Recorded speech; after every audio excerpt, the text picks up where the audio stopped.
بسم اللہ الرحمن الرحیم۔ السلام علیکم ناظرین، آج کا ہمارا ٹاپک ہے آیت الکرسی۔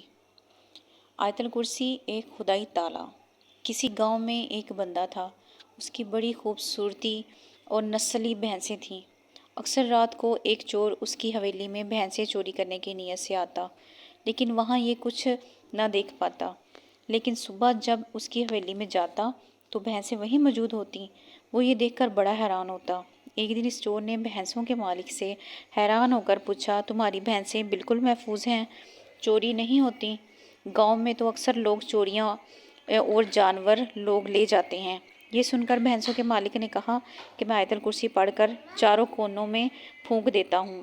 اس طرح اگر اپنے مال و اسباب پر آیت الکرسی پڑھ کر پھونک دیں تو کوئی بھی قیمتی چیز کبھی بھی چوری نہ ہوگی، لیکن شرط یہ ہے کہ یہ عمل پورے یقین کے ساتھ کیا جائے، کیونکہ عمل یقین کے ساتھ ہو تو اثر ضرور کرتا ہے۔